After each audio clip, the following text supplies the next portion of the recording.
They don't want to pay him because he's older and decline. And human nature is kicking. Y'all don't want me. I don't want to be here. Okay. I just say that he should show up. He could ask for more. He could get listen, more. You show up, and you show up for your teammates. I will compete. That's one thing that I will say. So you won't say that I'm out there not playing hard. 6-minute mark of the first quarter. Hero finds Butler. Oh, he missed the layup.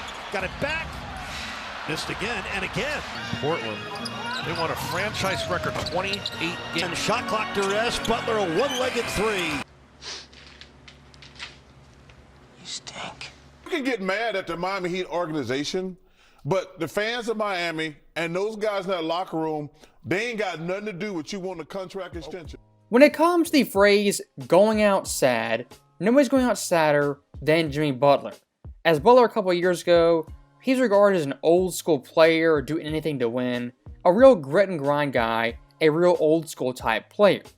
Now, fast forward to 2025, Jimmy Butler is anything but. As the past 2.5 months, this guy has pulled a tantrum on and off the court and cried and complained to the media at nearly every turn. I want to see me get my joy back from playing basketball. Can you get your joy back here on the court? Probably not. And in regards to the Jimmy vs. Pat saga, kind of the flashpoint of all this was Pat Riley telling Jimmy in last year's playoffs to shut his mouth, stop trolling the Celtics if he wasn't playing and healthy in that series. If you're not on the court playing against Boston or on the court playing against the New York Knicks, you should keep your mouth shut. Thank you! So those comments right there to me personally, they seem pretty mild-mannered, actually reasonable.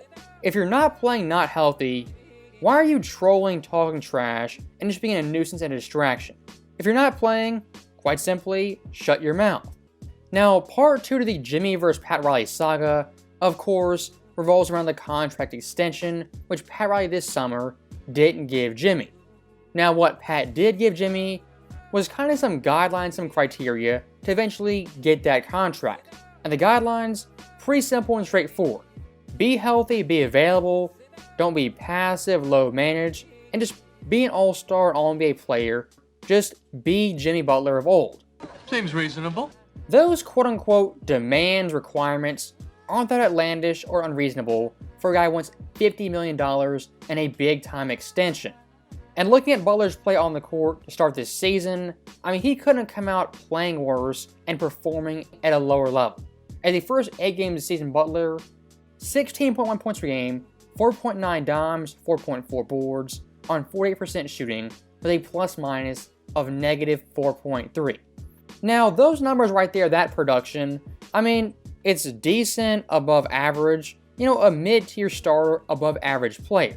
But ask yourself the hard question, do those numbers, that production, justify a player complaining, crying, and throwing a tantrum about not getting an extension they don't really deserve? Absolutely not. So looking past Butler's overall production, also one of the requirements and guidelines to eventually get the extension was remaining healthy and available and on the court for his teammates. And of course, Butler pushing 36, even early November, was hurt, banged up, and not available for his team on the court. As November 8th versus the Nuggets, had a sprained ankle in that game, would leave early and miss the next 4 games. December 2nd, after he lost the Toronto Raptors in a back-to-back versus Boston, he would not play that game, he had low managed after a tweaked knee. Then December 21st in Miami, again an ankle problem left with an illness, would miss the next 5 games. I mean, that right there kind of is Jimmy.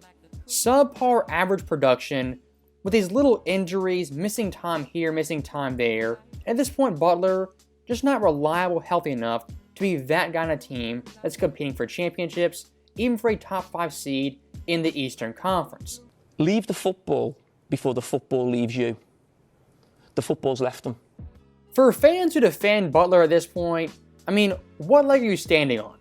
The only card the pro-Jimmy crowd can play is kind of the victim sympathy card that they played time and time again in the summer, last week, even a few days ago, talking about Jimmy not getting his paychecks on time. Jimmy and them were informed of a an accounting error. Oh boy. And it took the team about 10 days for him to, get his payment. Oh, boo-hoo. Let me me play a sad song for you on the world's smallest violin.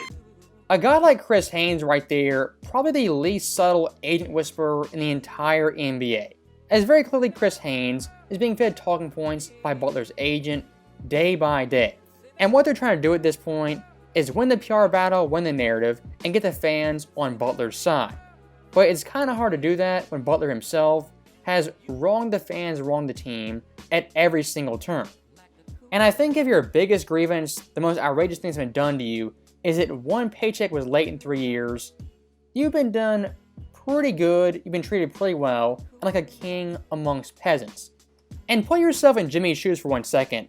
If you wanted your money, wanted to be paid right, thought you've been done wrong, what would you do on the court at your job to validate your point? Would you start sulking, playing lethargic, tanking on the court, or would you ball out, play fantastic, and give Pat Riley the middle finger and say, pay me now? If it was me, I'd do the latter. But for Jimmy, he's done the exact opposite. As since that suspension versus the Nuggets, a measly 18 points, lost by 20 at home. The next game versus the Spurs, the Heat did win, but Jimmy himself had 8 points. And then his last game, in a loss versus the Blazers, managed 13. Butler drives in all the way. Butler gets stripped. Take advantage when Bam has roamed and tried to help off him. He's made a couple of threes. He stinks, and I don't like him. If you want to win the PR battle, get traded, get paid, playing like absolute dog water is not the best strategy. And looking at Butler in January, amid suspensions, injuries, and this dude's overall playing production is of someone who's totally given up. As Butler in January, 11.4 points, 4.6 dimes, 3.2 boards, and a negative 5.8 in the plus minus. What Jimmy could have done instead of quitting and giving up is balling out, playing fantastic, and proving Pat Riley wrong in the process. Instead, what he did was take the exact opposite approach and tank himself and his overall value. It's a bold strategy, Cotton. Let's see if it pays off for him. As looking at the past month of basketball for Butler, his overall ranks in the NBA, 153rd in points per game, top 60 in assists, 220th in boards, and 429th in plus minus. In what universe, alternate reality, does a player playing like that have any leverage in contract talks or trade negotiations? Butler at this point has tanked himself so much, he's the biggest joke in the NBA. And for teams like a Memphis or a Phoenix, who actually kind of want to trade for Butler, why would you do that? Butler at this point, 35, pushing 36, and everywhere he goes, it ends with him being disgruntled, unhappy, and burning all the bridges. At this point for Butler, is there any upside, any positive thing to gain from him on your roster and on your team? I guess you have an all-star name, has some cachet, name value, but besides that, there's not much. And if you do extend this guy's contract, give him his big payday, I can guarantee you in 2 years' time, even a year's time, he'll be one of the worst contracts in the NBA, up there with Paul George. Now, one last thing I do want to touch on is Shaquille O'Neal's defense of Butler, his actions, and antics in South Beach, as Shaq is one of the rare media figures actually defending Butler and being pro-Jimmy. I just think in this situation, it's more about human nature. I know exactly how Jimmy feels. I've been in this situation many times. All that I've done for you, and you don't want to give me what I want, so human nature kicks in. Well, I gave you what you want because you signed a deal that goes on to next year. But hold on. I want an extension, and Charles going to say you don't pay. You want more. That's not said. So all I've done for you guys, you don't want to give me extension.